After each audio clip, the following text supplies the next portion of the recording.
Wrong is just wrong. You know it when you see it. But it's by Toni Morrison. She won a Nobel Prize for literature. We know better. But it's hard to know what to do. Easier to let it go. So you just kick the can down the road.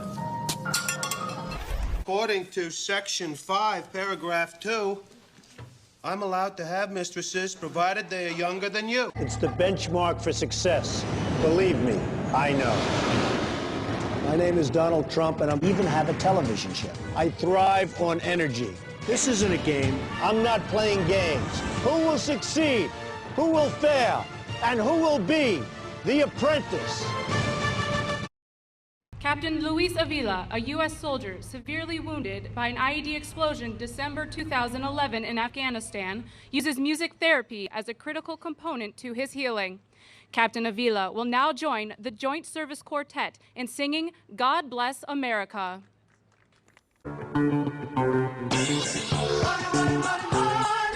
Please, I didn't do anything wrong. It was a miscarriage. It's for the courts to decide, man. Thank you, one clear. I underscore for 148 North St. Andrews. Wrong is wrong. But what can you do? They want you to think slavery was all bad, but slaves learned valuable skills, like being a blacksmith. That's racist and a lie. It's in the school curriculum, endorsed by our fine governor. It's ridiculous. What are you doing? Let go of me. Stop pushing me. Politicians who lie are manipulating you so they can gain or maintain power, turning families and friends against each other and often leading to violence. Surely you have to do something about that, don't you? Because if you keep kicking the can down the road, eventually you run out of road. Jews will not replace us! One people! One nation! End immigration! One soil! I want to talk about General Mark Milley. Or, maybe more importantly, something that he said in his book. By Rona, I'm at Toys R Us. I have to go. Bye. Following wounded Army Captain Luis Avila's rendition of God Bless America, Trump walked over to congratulate and embrace him, but... Would you choose as being not up to par? Moments after that, the former president told Chairman Milley, quote, "Why do you bring people like that here? No one wants to see that, the wounded. Never let Avila appear in public again," Trump told Milley. But is that his fault?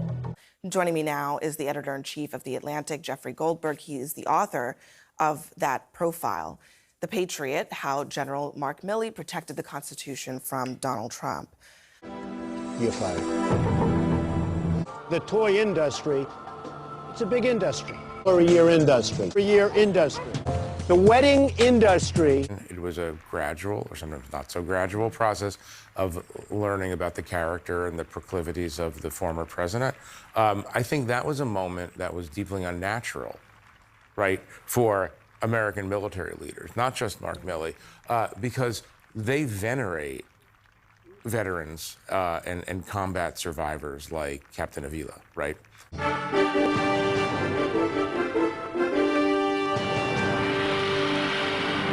Trump said it himself. He picked this particular general out of all the choices that he had because he looked the part, straight out of central casting.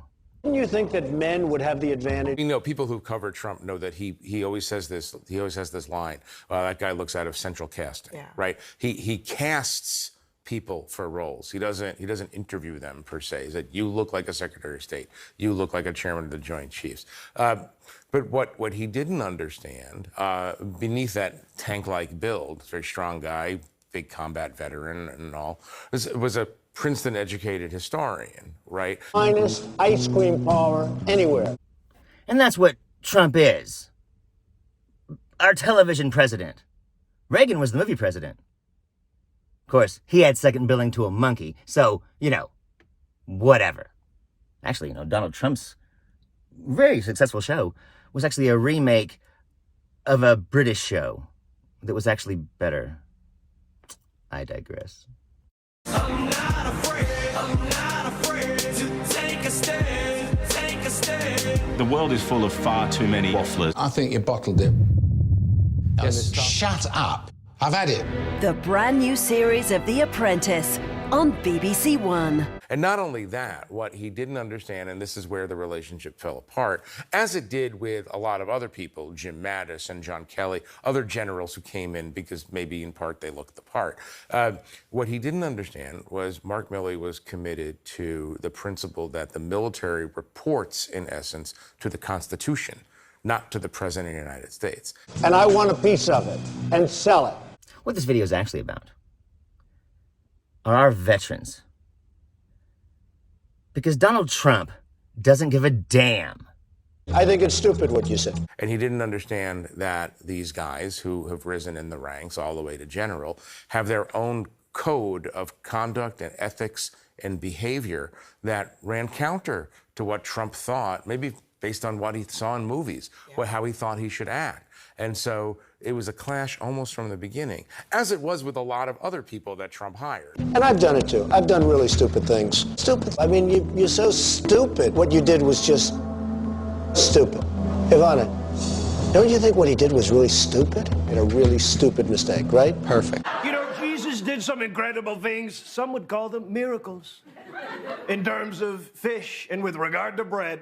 A lot of fish and bread, you know. A stupid, impulsive, life-threatening decision. I think you're the best one in the room. Thank you. Bradford, you're fired. I think he's the best one in the room, but he made a decision that was so stupid. But he damn sure didn't do it at Normandy. He claims he supports the troops, but he damn sure didn't do it on Remembrance Day.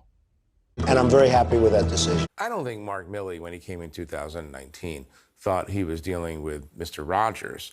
But again, like the interesting thing to me about the progression is it didn't, by the way, it took until Lafayette Square the next year for Mark Milley to fully understand what he's dealing with here, you know, and in terms of president. And very, very hard thing for him to do because that is the commander-in-chief. One of the things that you note in this piece is that Trump picked Milley because he thought he looked like a general. He's a big guy. He's got a general's face, square, big eyebrows. I have a bad haircut too. Donald Trump cares more about his fucking hair than he cares about the troops. Don't believe me? Good morning. Is that Milley told you that if Trump is elected again, he thinks that, quote, Trump will start throwing people in jail and I'd be at the top of the list. He's told that to he's told that to some of his friends and various people. This is not surprising in a way. If you recall, a little while back, Trump told some of his supporters at a rally, I'm going to be your retribution.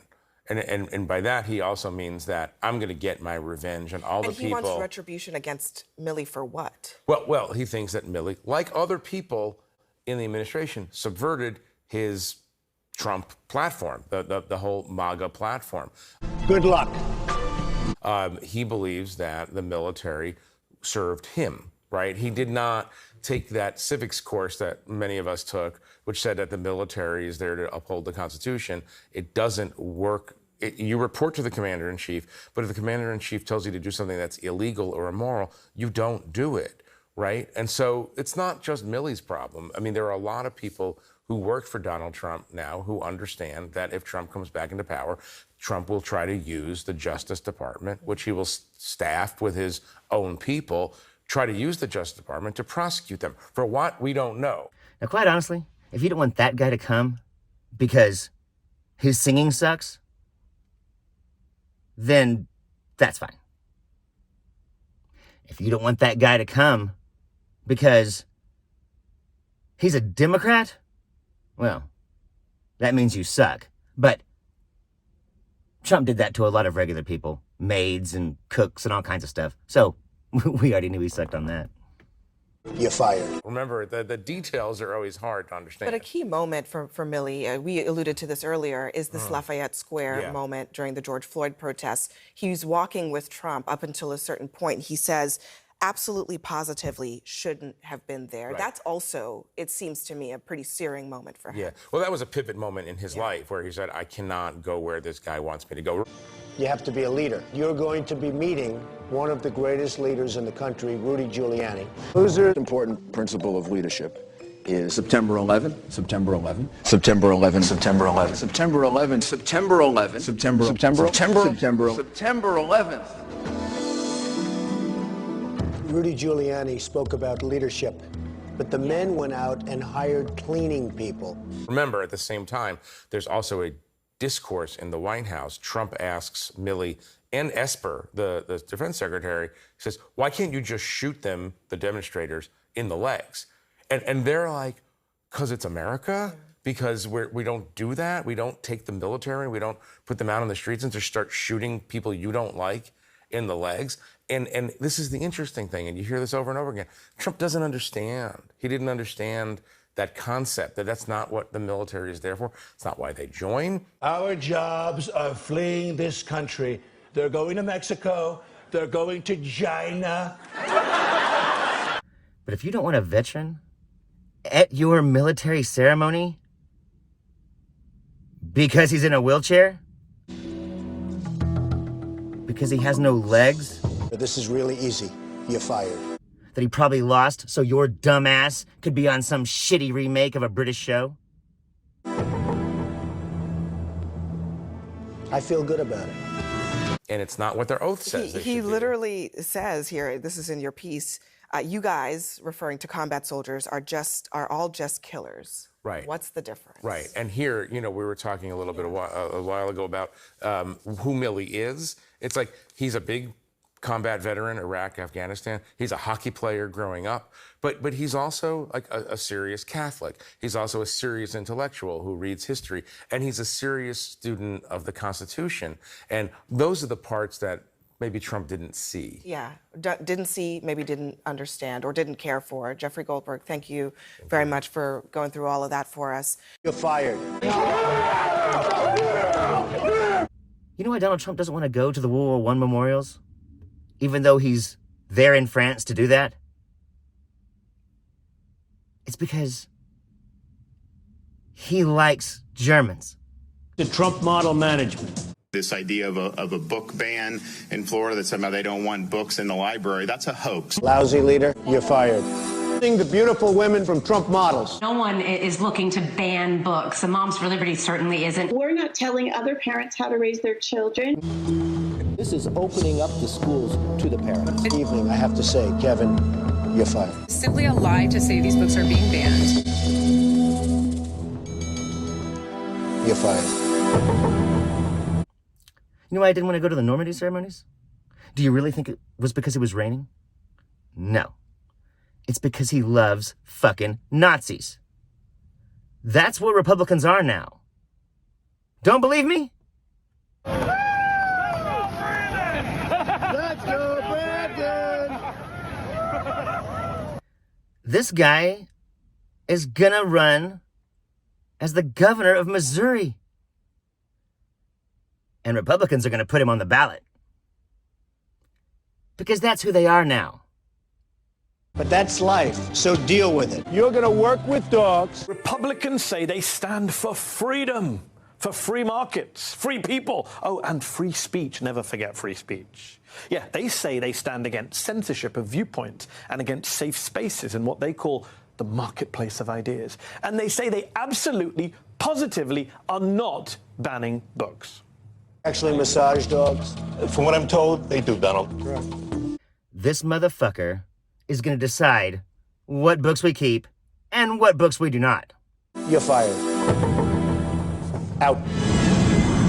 Ron DeSantis and others blast the leftist media for claiming Republicans want to ban woke books from classrooms and libraries, even as the DeSantis administration quietly released a report online last month acknowledging the roughly 300 books removed by Florida school districts.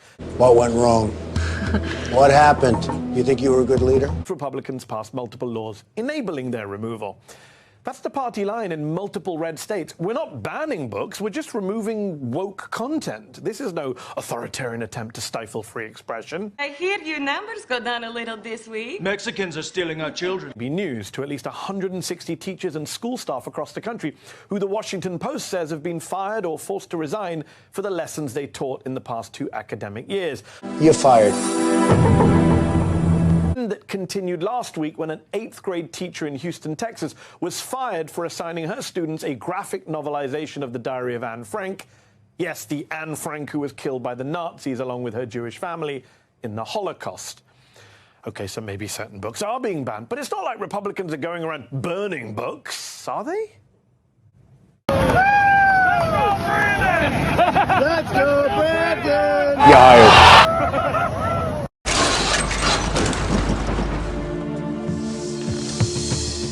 Hello. Oh. Okay, so that's 2 Republican state senators in Missouri with flamethrowers in a video that went viral this week. But as one of the senators, Republican gubernatorial candidate Bill Eigel told the Kansas City Star, he was only figuratively burning books. He wasn't literally burning them.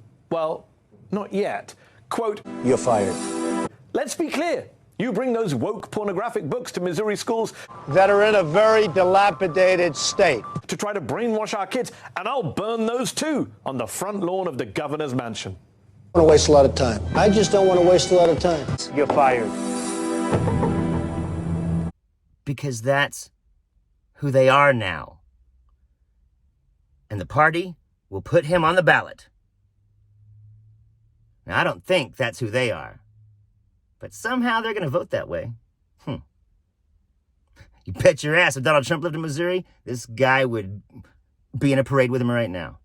Cancel all of my appointments. I'm going down to a growing, well-organized conservative political movement, the goals of which include removing books about race, history, gender identity, sexuality, and reproductive health from America's public and school libraries. And maybe one Republican is vowing to set books on fire on the lawn of his governor's mansion. But it's not like other Republicans in other states are legislating with that in mind. Are they? Let's say you take these books out of the library. What are you going to do with them? You going to put them in the street? Light them on fire? Where are they going? You're fired also. I don't have a clue, but I would burn them.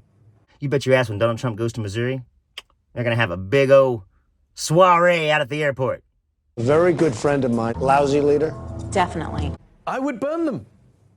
Let's call this what it is. Republicans are banning books, and some Republican officials are openly campaigning to set those books on fire, as the Nazis did with Jewish literature in this 1933 propaganda video that was later used as evidence in the Nuremberg trials, and apologies to Godwin's law. And as the Chinese Communist Party does today with any literature that deviates from their orthodoxy, and as pro-slavery Southerners did here in the United States with abolitionist literature before the Civil War. No, you just don't have a lot of something. I have my girlfriend. What the hell's missing with you? After the Civil War, many of those Southerners found other things to burn as well. But by God, we can't have that woke shit around our kids, trying to indoctrinate, trying to fuck up our kids, trying to bring sexuality to small children. Put it right in their face. You're fired. This is the company some Republicans find themselves in. You don't like Nazi or slavery references? I mean, who else are we supposed to think of? All the good people in history who burned books? I'm still wearing them on occasion. There is a separate, valid debate to be had about what books are age-appropriate for school lessons. I'm a father of 2. I'm happy to have that conversation. But this ain't it. You're fired. What this is the inevitable and dystopian endpoint of an authoritarian desire to censor what is taught in school. Yes, from book banning to book burning. You almost can't make it up. And here's what really annoys me. For years, we have heard free speech warriors, the intellectual dark web types, call out so-called liberal, leftist censorship in colleges and on social media, that is, within private organizations. But now we have the far right in America literally using state power to censor literature, openly planning on burning books. Where are those free speech warriors now? It's not a rhetorical question. We need to fight back against this literally incendiary censorship. Now. Because if this is what they want to do to books that they disagree with, How do you think they will treat the people that they disagree with? People love Trump Place. They love the name Trump. It's that fine American Republican morality that's gonna fucking destroy this country. On the other hand, damn sure fun to watch. Y'all take it easy. I'm Zachariah, Lone Star Liberal. Stay tuned for scenes from our next episode. And their windmills are causing whales to die in numbers never seen before. The windmills are driving them crazy. They're driving the whales, I think, a little batty. And I said, okay, we didn't have that conversation. This is true. Because I didn't feel it was relevant. Were you scared to put it into evacuation? Sandy, you're not even hearing what the truth is. I heard building an alliance and coming in here and you need to be able to stand up for food too. Windmills. You flashed a group of people. Top quality. You ripped down your pants. You're fired. The beauty was when I came here, everyone thought Bush was going to win. And then they took a poll and they found out Trump was up by about 50 points. Everyone said, what's going on right here? They thought Bush, because Bush supposedly was a military person. Great. You know what he was a military? He got us into the Middle East. How did that work out, right? But they all thought that Bush might win. Jeb. Remember Jeb? But you have a better chance of being struck by lightning than hitting a whale with your boat. We are America, second to none, and we own the finish line. Don't forget it.